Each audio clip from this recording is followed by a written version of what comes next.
Welcome to Alasquatch, the show all about Bigfoot in the great state of Alaska. I'm your host, Beans Baxter. So lace up your boots, zip up your coat, and come with me on an adventure as we explore all things cryptid in the last frontier.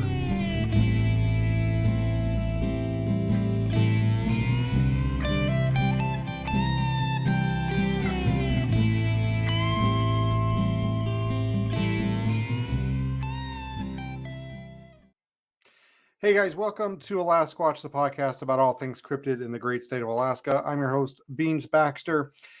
Thank you for joining us once again. If you're new to the channel, thank you for tuning in. Hope you enjoy the video. Please like, share, subscribe, and give us some support. Hopefully you like your cryptid content a little balanced. Here, not every sound in the woods is Bigfoot, and not every shadow in the tree line is a Bigfoot or a dog man, contrary to the belief of some. And it always cracks me up when people comment on the videos like, oh, typical Bigfoot stuff. Every sound is a Bigfoot. Not true. Not true at all. So anyway, we're bringing it back to Alaska this episode. We've got something a little special for you. Not gonna bore you with a lot of banner because apparently people don't like that when I give updates about life and Alaska and stuff like that. Apparently people consider it boring. So we're going to get right into it today. I had a listener or viewer contact me, say he had a photo he wanted to share, and it was a photo of a mysterious figure taken in Dutch Harbor. And he sent me the photo. I took a look at it, and then I had a discussion with him a few days later. And the discussion we did, it was audio only. There's no video. So what I'm going to do is we're going to play the audio of Stephen, the gentleman that provided the photograph, and I talking. I'm going to throw the photo up on the screen for you guys to peruse and view at your leisure during the interview. Then after the interview, I'll come back and I'll talk about it, and I'll tell you what my thoughts are on it and what I think. And just kind of some of the investigation I did behind the scenes of it. And, you can let me know what you think about it. But I urge you please to watch the entire video before you comment or make assumptions about what I'm going to think, because people seem to do that a lot. I will say something and then they'll comment like, that's not true. And then I'll correct myself or clarify later, and I don't know. I'm embarrassed for both of us when that happens. It's like a cringe by proxy, I think. But anyway, let's get into it. Here is Mr. Stephen, the gentleman who so generously shared this photograph, and we're going to talk to him about it, and then I'll be back. All right, I'm here with Stephen, and Stephen just recently reached out to us and sent us a picture that was taken in Dutch Harbor, Alaska, and I'm going to let him tell the story. So, Stephen, why don't you go ahead and tell me what happened? Yeah, well, I'm first off, I'm an Alaskan native. I'm Athabascan, and my mother's half, and then my father was from Minnesota, but anyway, I got to living in Oregon, right, for several years, and I was starting to miss Alaskan stuff, right? So I knew about the FAA cameras, just for pilots and stuff. You could go up there, and there was 600 of cameras up there, but you had to kind of scroll up there, find where you want to go, and then, zoom in and click on it, and then then there's several cameras in there, north, east, west, south, southwest, there's all that. And then so I thought, well, let's go down far down loose and chain as we can. Let me just see what's happening. And then so I go into on Alaska. Is it one of the last islands I could actually view with the cameras and stuff? So go in there, and there's a few cameras in there, and then they've changed over time now. But I went into Dutch Valley Who, and then you go in there, and then you click on north, east, whatever. So I went into north, just looking at the. You can play a little video, because recording records over itself, though. You get 12 hours, you can go back, whatever, play it, pause it, play it fast, whatever. And then, but it's pretty fun, you know, because you can look at the clouds and things. Well, I was looking at the Dutch Harbor Valley View, and it's really cloudy, super cloudy. You can't even see the mountain or anything, but there's a antenna in the foreground, like from a old type TV antenna or something. And then all of a sudden there's a sun break right through the clouds. And boom, there's this beast standing there on the hill or something. When I looked, I thought it was. Other people said, no, it's just a shadow. I was like, no, there's nothing to make a shadow quite like that. It's just grass and hill and rock, I guess. But I've never been out there. But so I went back, took a video. I recorded a video off of my home computer, right? I just got this home computer, so I was messing around. And so I got it, and then I recorded it on my old lady's phone, which she wasn't happy with, right? She didn't want all that weird stuff, she said. But so I got a 4-minute video of this cloudy, sunny day, and he was only in like one frame. He wasn't there other than that, and it just disappeared. And I took a picture of that and then saved that, but I lost the video. I lost that old phone, so I don't know what happened to that. Yeah. Well, I mean, you sent me the picture, and I got to looking at it, and you know, it's interesting because it definitely looks like a bipedal figure with kind of a conical head. It's very dark. You know, it's very uniform in color. It's super interesting. I'm. You know, did you zoom in? Because if you zoom in, it looks to me like he's on a little path coming down the hill, and there's patches of ice above him, you know, to the right, and then there's some more ice, snow stuff down below. But look, to me, it looks like he's going down a path. And then the other side has these little tiny black specks everywhere. And it's like, wait a minute, what's all that? Some are bigger, some are smaller. If you have to really zoom in and look, you know. Oh, did you say what year this was? Did you say? Oh, you know, it had to be because I got my new computer around, was it 98, 99? Something like that. Okay, sure. And then, so then I probably took the picture around, I want to say 2000, 2001, something like that. But I never shared it with anybody. Didn't know what to do with it, right? Yeah. Yeah, it's. So I mean, you're like the second person I've ever shared it to. So, you know, it's like, well, but. Yeah, I've never been to Dutch Harbor myself. I've been to St. Paul Island and the Pribilofs, and I understand they're somewhat similar in topography. Like there's no tree, which I didn't realize there was no trees in Dutch Harbor till I started looking into it. So I don't know. I've never heard of any Bigfoot sightings in Alaska or Dutch Harbor. I'd be curious to talk to somebody that lived there and see if they had any tales. I've heard Anybody's gone missing. Yeah. Now on St. Paul, they had the little people. Oh, so interesting. Yeah. Huh. So there were no. Go ahead. You know, I sent the picture to Fred Roll. He put it up on one of his episodes. That was really nice. You know, Fred's a great guy, and I think I watched a show with you guys with him. Yeah, we went out to Area A last year or year before. I don't remember. Yeah. So I'm following him around. I called you guys. I said, "Hey, I can call them guys." Yeah, it's an interesting picture. I don't know. Man, I wish I had something, some scale in there, like a tree or something, so we could go back and say, okay, this tree, you know, was 10 feet tall, so this thing is 8 feet tall. I know, you almost have to go there or have someone go up in there, and it's like, it's getting awful close to where he was. But, you know, I don't know, I just got lucky and captured it, right? Because those cameras re-record over themselves, so the images would have been lost. Everything's lost, right? Yeah. Once they're gone, it's gone. But I wish I could find that old camera. I have to ask Catherine if she still has that phone. Because Because if she does, then I can probably find it. That'd be fun. But you can't really see nothing except for clouds. Sunbreak, boom, there he is. And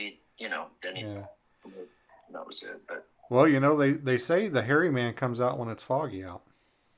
is that right? Yeah, the Nantinaq down in Port Chatham. That's what they tell the children. They say don't go outside and play when it's foggy because that's when the Nantinaq comes out. Oh, wow. I'm Alaska Native, but I was never raised that way. I didn't even really know until about because I went to foster homes, right, from age 5, from Kodiak. So I went to Portland, lived in foster home there, and then was raised. My aunt came and got me, and we lived with her, but she never really, she didn't go into detail on us being natives or anything. And then we moved back to Kenai. I was still grade school, and then they bring in some natives from villages, right, for education, and they moved in close to us and stuff, and I see them in school, and I'm like, oh, I'm native, but I'm not that native. These guys are native, man. So I really met a nice kid that was living next door to us, and he showed me some things. It was really cool, slingshot and stuff that fired a rock. It just disappeared. I was like, oh my God. As a little kid, I was just freaking out. I was like, that's cool. But yeah, a few years ago, they have a segment on the radio here where they have, a word of the week. And a few years ago around Halloween, it was Nantinaq, which is the local name for Bigfoot. And they use it in a sentence, and then they tell you, Nantinaq, and then they tell you how to pronounce it and all that. And the sentence that they used was, don't go outside when it's foggy or the Nantinaq might get you. Cool. So, I mean, very interesting. I always wished I had grown up in the village so I could have known a lot of this stuff and just, but you can't turn stuff on. But anyway, I captured him, I think. But you're right. We need a scale. Yeah, it's a interesting photo, and I like the uniform and color. It doesn't look like it's somebody wearing a one color jacket and one color pants. It's all like one uniform color. It almost looks like if you kind of zoom in a little bit, it almost looks like he's facing away from the camera. You can almost see like a little discoloration around where his buttocks would be. I couldn't tell whether he's facing us or because his right, let's see, how does it make, if you're looking at it, it's his right leg is propped up on something. So I thought it kind of looks like he's standing, and you know what I mean? Yeah. With his one leg up higher. And I thought, is he facing us or just, I couldn't tell. Yeah. Maybe he saw the camera and he was hightailing it out of there. Yeah, I don't know, but there was a lot of strange stuff that I was viewing before that I ever captured that I was just looking at right on cameras, and I find this one that they've taken out. It was called Slop Bucket Bay. It was across the inlet from Kenai and stuff. Pretty dark over there, nothing over there. But so they had this one camera just sticking out the window. Well, oh my God, there was some crazy stuff that happened in the middle of the night. Well, they shut that camera off. But I don't know, so I had tried to, and now on that same camera, I had captured a bunch of this stuff, something like a portal opening or something out there over there, because these two super bright green lights would parallel each other, vertically. And then a super dark, you couldn't even hardly see it, craft was entering through. And I'm like, wait, what? It reminds me, as I remember back, it reminds me of that thing that's out there in the solar system, Ojimawaba or whatever the heck his name is for that. I don't know if it's it's got a big long name. Anyway, it's super dark, barely glistening in the night. Yeah, but I lost that video. Not South familiar with Home. that one. And that was in Kenai or near the Kenai? Well, that was across the inlet from Oh, gotcha. Kenai. It was probably about 30 some miles across over there. And then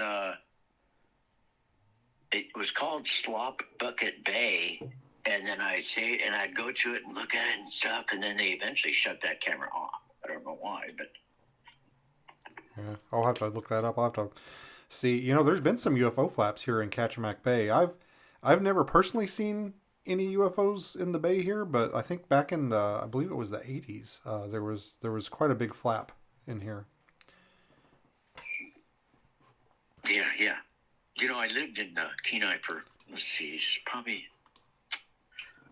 as a kid. I grew up there, went to Kenai High School, but I loved to jump on the small twin otters and fly. As a kid, I just earned, money cleaning cars and stuff and go spend it flying around. Yeah, well, Alaska is an amazing place, and I'm fortunate to live here. It was a crazy sort of event that got me up here, but now that I'm up here, I don't think they'll ever get me out of here.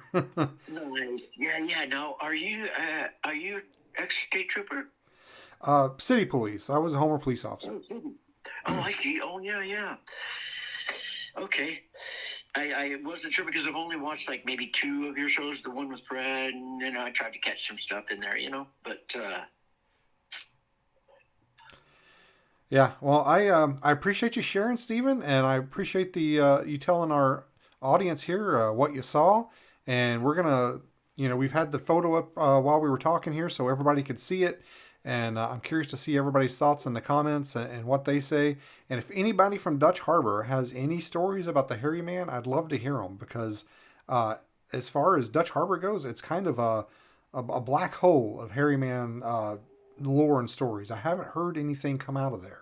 So hopefully this will maybe jar some people's memories, and we'll get some Hairy Man stories out of Dutch Harbor. Yeah, yeah, yeah. I think Fred Roll has one on his website, whereas you go onto his map and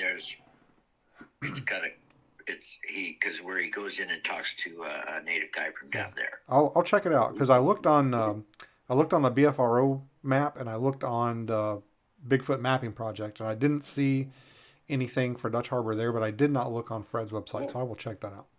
Oh, maybe I'm wrong. I could be wrong. Sorry. Well, I didn't look. I didn't look at Fred's, so you're probably right. I'll check it out though, and we'll figure it out.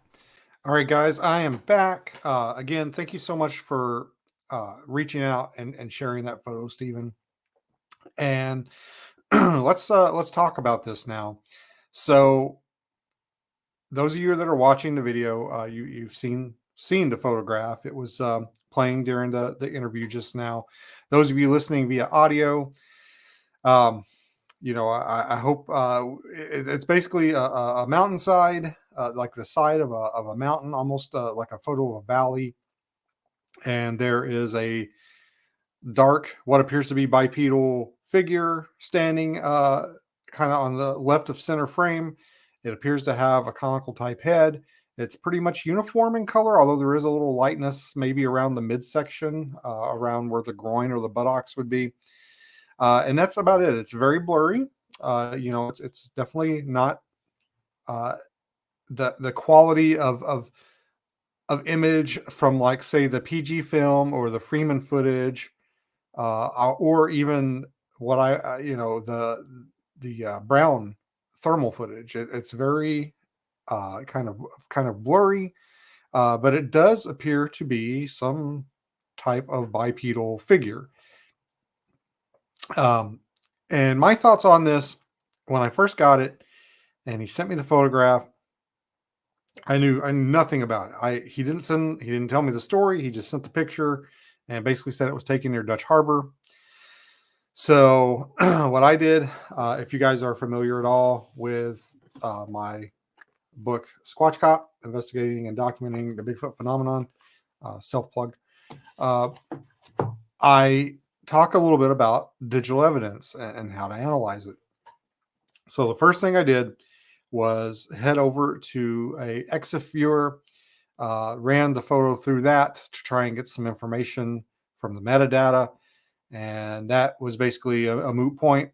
I did get basically the make and model of the camera or the device that took the picture, and that was about it. There was no latitude, longitude. There was no geotagging. There was no anything really.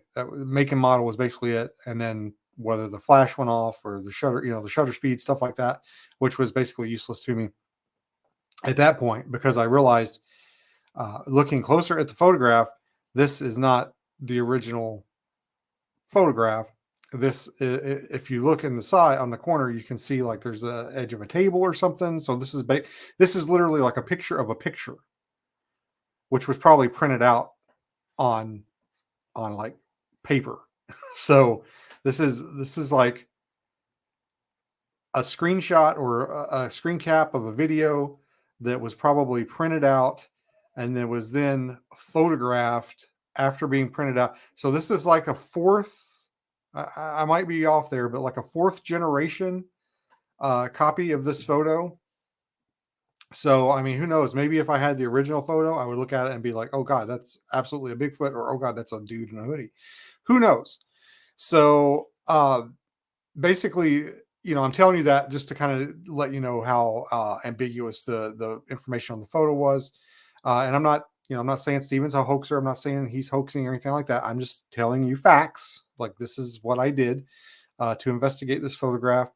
I went and tried to find the webcam that he was speaking about after I did get the story behind the photo, and I couldn't locate that, but it doesn't necessarily mean. I mean, this photo was taken 20 some years ago. That camera could have been moved. It could be now, defunct. There might not be a camera there. The landscape could have changed so much that I don't recognize it. So, I mean, we're just left with what we have: the photo and the story. Um, I've looked into Dutch Harbor Bigfoot sightings. I mentioned it a little bit during the interview with Steven. According to the BFRO sightings database, which if you've been listening for any amount of time, you know how I feel about that. And the Bigfoot Mapping Project neither have any listed sightings or reports from the Dutch Harbor area. The Dutch Harbor area, it's in the Aleutian chain. So when you're Jesus, how does this camera work? When you're looking at Alaska, the chain is this part out here. It's a string of islands, so it's out there.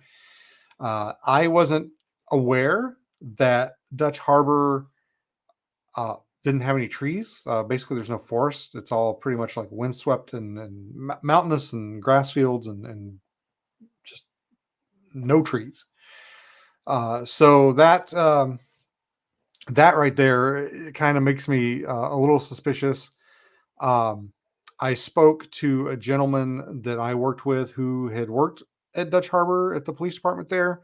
And basically, I just asked him, I said, hey, man, do you remember during your time there, did you ever hear any stories from the natives or the people that lived there their whole lives about any Bigfoot sightings, hairy man sightings, anything like that? And he said, absolutely not. Like, never heard anything like that out there. So, I have to go with my gut on this one and just say that I don't know. I don't think that it's a Bigfoot, just giving that there's no trees there. It doesn't seem like it's a good habitat for them. There's no history of sightings there. But again, I do know for a fact that the deer will swim between islands. Like, I've talked to many a fishermen who have been out in open water between islands, and they said they would see deer like swim past, heading to another location. And again, I know that there are deer in Area A, which there's not supposed to be, according to Fish and Game, but yet I have seen them. I've seen the deer. We've got uh, camera footage of them. We found dead pieces, like remains of them.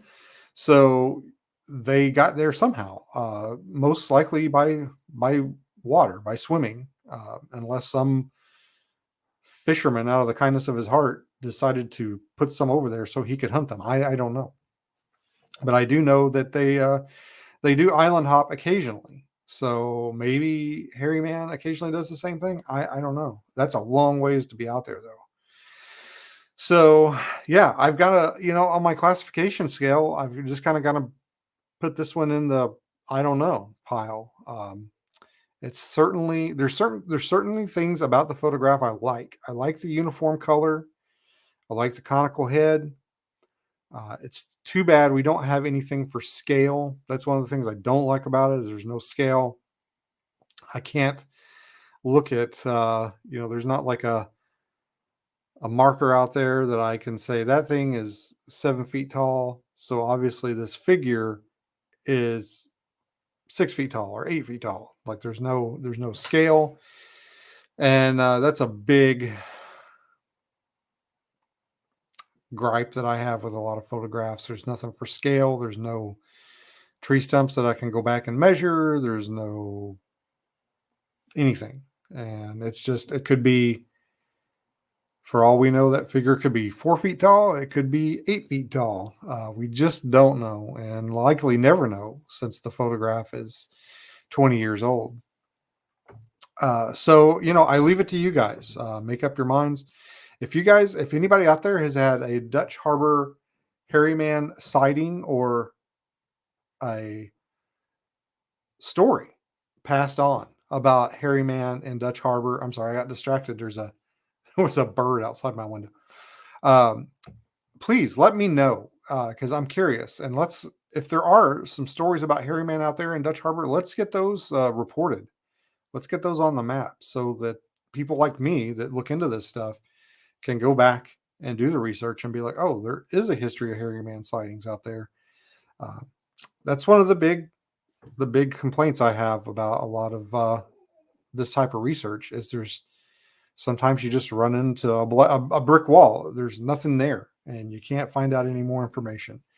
So please reach out to me or any Bigfoot reporting entity, even the BFRO, and let them know.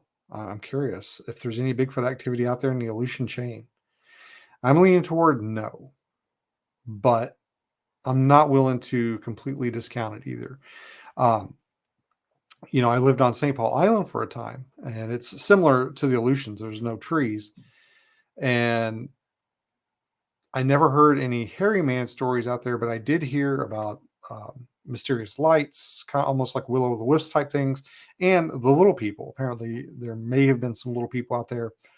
A gentleman I worked with was telling me a story. He was married to a native lady from the island, and they were out driving around one night, just kind of cruising, and they saw some strange lights kind of off in the distance. And my friend was like, "Oh, what is that? Like there shouldn't be any lights over there. There's nothing over there. I want to get closer and check it out." And his wife basically freaked out and was like, "Nope, nope, we need to go home right now. Don't go over there. That's the little people. They're messing with us, and they're gonna take us if we go over there. So take me home right now." And she made a big deal about it, a big enough deal that he did indeed take her home. So I'm not saying that there's not strange things going on out there in the Aleutians, and there may be, in fact, some Bigfoot sightings out there that have not been recorded yet, and I would be very curious to hear them. Uh, as I said, I'm just going to have to take this photograph. Every time I get something like this reported to me, I do a little case file on it. I do a little report, basically where I document the investigation I did and my conclusions. And my conclusion on this one is just it's got to be inconclusive. I don't know. Not enough information to make a determination one way or the other if it's a Bigfoot, a hoax, or a misidentification. So anyway, guys, let me know what you think. Appreciate you watching, especially if you watched this far. Give us a like and a subscribe. Also, you've got some time still to go out and support Bigfoot and Jeff. If you guys watched my interview with the creators the other day, I had a great time talking to those guys. I really enjoy the show. It's a buddy comedy featuring a park ranger and a Bigfoot.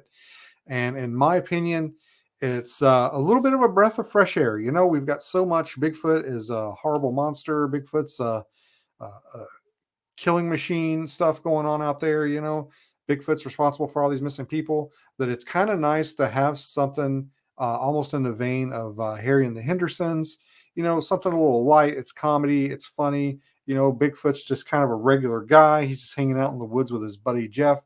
And I sincerely hope that they get to make more. I'm not gaining anything from this other than if they make more episodes, I will be entertained. I'm not getting any money from them. They're not paying me to promote them. I just really want them to make more episodes because I like Bigfoot and I like comedy, and a comedy with Bigfoot is right up my alley. So head over to their bigfootandjeff.com. It'll take you to their Indiegogo and give them a couple bucks. Just give them a few bucks, and hopefully they can make us some more episodes and we will be entertained. And maybe if they get funded and they get to make more episodes, maybe I can talk them into squeezing in some cryptid Easter eggs every now and then. And maybe we can get some famous cryptozoologists to do some guest spots or something. It would be fun. It would be fun, I think, for the cryptid community to get behind something like this and have a little bit of entertainment, as opposed to the usual horror stories and scary stories that we usually have. I think it's a nice diversion from that kind of stuff. And let's see, if you're a fan of me or you want to check out my books, I mentioned Squatch Cop. This is actually a proof copy, so it's not going to have that band across it. But you can head over to my website, lastwatchpodcast.com, and you can pick yourself up a book. I will autograph it for you. There's also some shirts, temporary tattoos, stickers, stuff like that on there. If you don't want to mess with that, I will be at the Monster Fest 2 in Canton, Ohio in June. That's coming up here pretty quick. So stop by there, say hi, get your book signed, pick up a shirt or something, get a picture, or just ask me some Alaska questions. And I think that's about it, guys. Yeah. Also, be sure and thank Mr. Steven in the comments for sharing the photograph. Appreciate him coming forward and sharing that. I wish more people that had stuff like that would come forward with it. I feel like somewhere out there, somebody probably has the Holy Grail and they just don't know what to do with it. And they're just holding on to it. Maybe out of fear of ridicule or something else. I don't know. Maybe they feel like by keeping it secret, they're protecting these creatures. I don't know. Anyway, guys, this is The Last Squatch, the podcast about all things cryptid in the great state of Alaska. I'm your host, Beans Baxter. Not sure if I'll be back next week or not. I've got a trip planned in state here. Going to take a little break and hang out at the Comic-Con here in Anchorage. So may not have anything for you next week, but maybe after the week after, I'll maybe have some footage from the con or something. We'll put something together for you. But thank you so much for watching and supporting us. I appreciate you all. And this is Beans in Alaska, and the beans abides.